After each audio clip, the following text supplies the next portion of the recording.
Yes, I did have a mammogram today. Why do you ask? I know that's rather amusing. Isn't it amazing what you can find on the internet? But for those ladies who have not had the experience of having a mammogram, this schematic shows how it's done.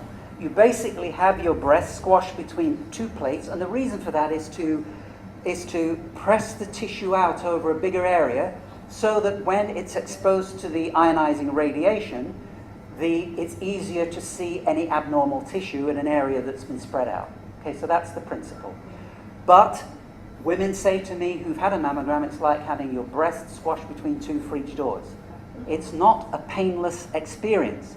And furthermore, that was just to give us men an appreciation of what the procedure may feel like. Okay? But look,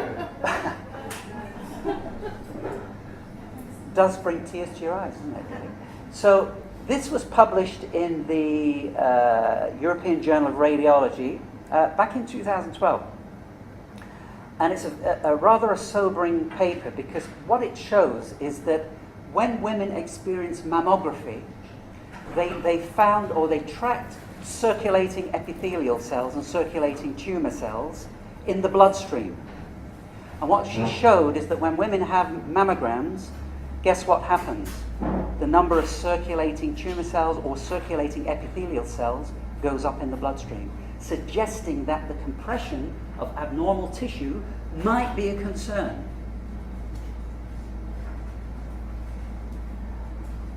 What are the statistics? And these are, nobody argues with this now, it's extremely well published. What do we know about mammography and what we're achieving with it? Well, here are the stats. For every 2,000 women screened over a 10-year period, one life would be saved. That's his screening mammography. So for every 2,000 women screened over 10 years with mammograms, one life would be saved, but 10 healthy women would have unnecessary treatment, meaning mastectomy, chemotherapy, or radiotherapy for cancers which would not have been a threat to their lives. And 200 women would face the psychological distress for many months because of false positive results. So those are the stats. And they're the stats that have led us to question in medicine and science, how really is mammography an appropriate tool for screening? Are the risks outweighing the benefits? Well, here's more recent research. This was published in British Medical Journal in 2014.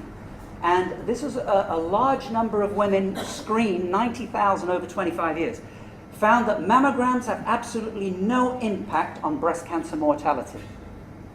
And then what about the Cochrane collaboration review that was published in 2013, which again analyzed all the data, and when they took all of the data together, they seriously called into question whether mammography screening really benefits women.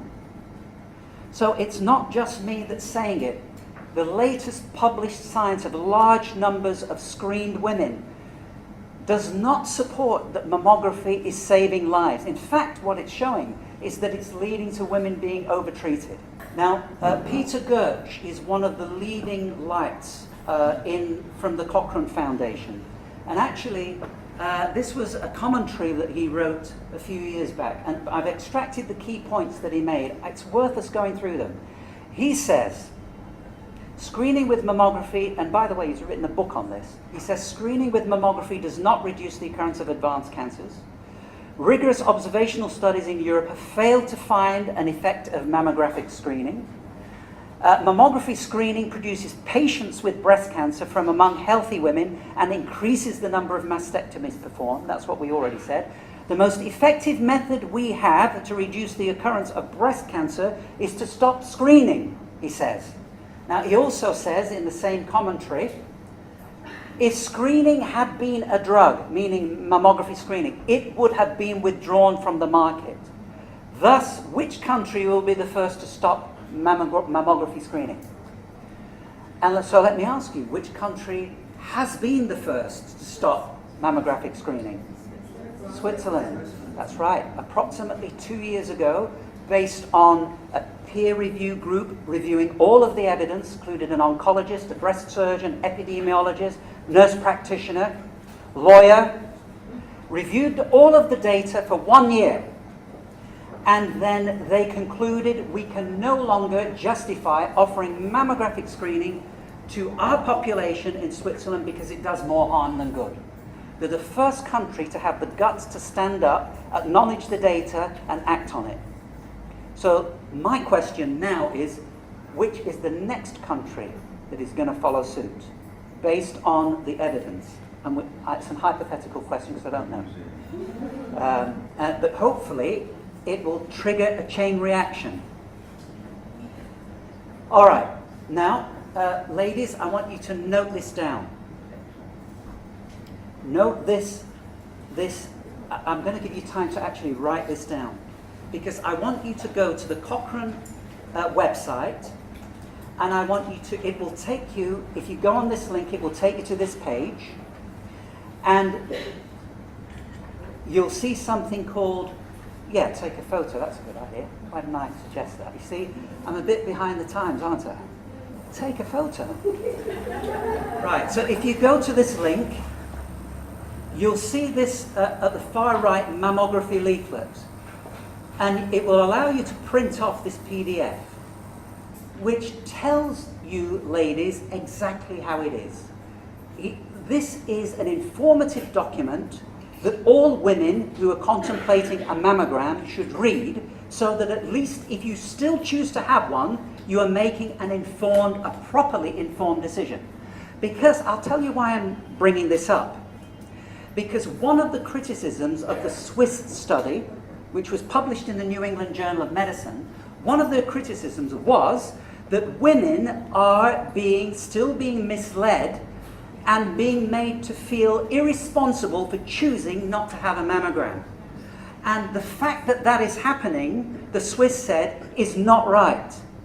So therefore, I'm pleased that the Cochrane published this so women can download this, and most of you in this audience probably didn't even know about this. But that's why I'm pausing, so that you can access that, and when you've read it, pass it on to all of your lady friends who you care about, and even some of those that you don't care about. Because it's about time that women were informed with the truth. Okay, a few more facts about mammography. It's late detection, and I'm going to show you why it is.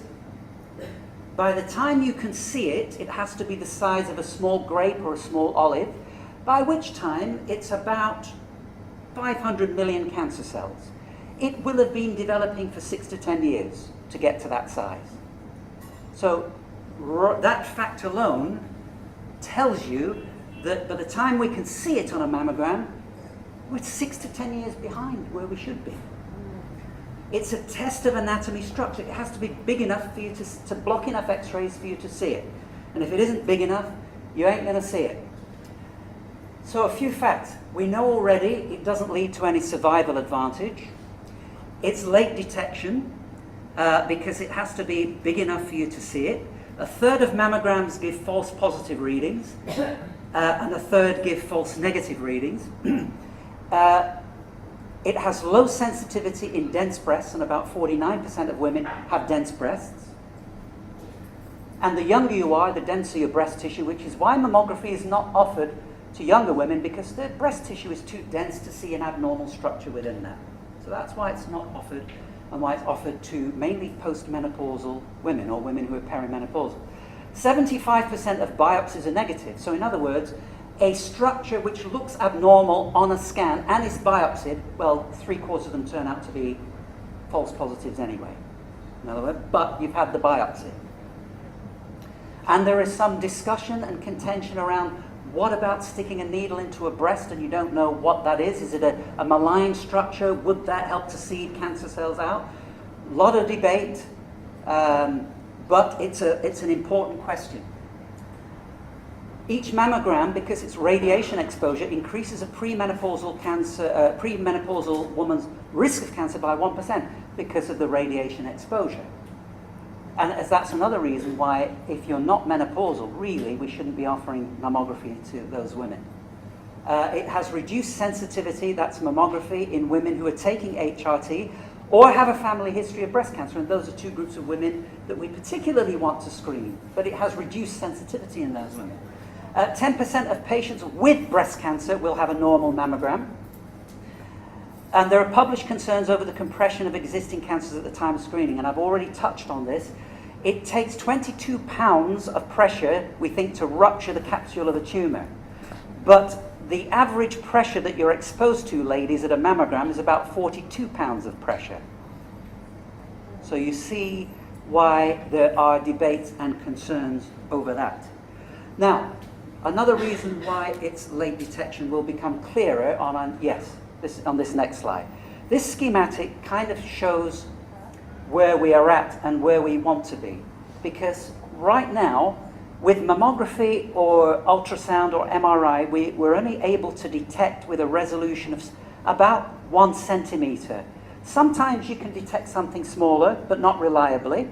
But you see, I've already said, by the time we get to this, it's been there for 6 to 10 years usually, depending on how rapidly that tumour is growing. So on average, it takes about 6 to 10 years to get to this size before you can see it on a structural scan. Really, we want to be measuring down here, don't we? The desire should be to detect when something is down here or even earlier, before, maybe when it's precancerous. The other fact that I want you to note is we know from scientific data it takes about 5 years or from a cell becoming a malignant cell before it has metastatic potential, meaning 5 years before it has the ability to spread. Well, if it takes 5 years from the time it becomes malign to when it has metastatic potential, and we're detecting 6 to 10 years after, do you see the problem with that? Is we're detecting too late. Now, how do we know that what I just said has some truth behind it? I'll tell you how we know. Because when you take women who have had what we call a wide excision removal of a lump in the breast that we thought was a single tumour on the scan, and they've had 4 centimetres of tissue taken around that supposed single tumour, we find in 2/3 of them multifocal deposits of cancer in the surrounding 4 centimetres. But it appeared single on a scan. That's not early detection. It's late detection when 2/3 are all spreading outside of what we thought was a single focus. So I think from what I've said so far, you can see some of the dilemmas that surround the story with mammography and why it's not proving to be a successful screening tool. It's the reason why 14 years ago I challenged this and decided to do something better.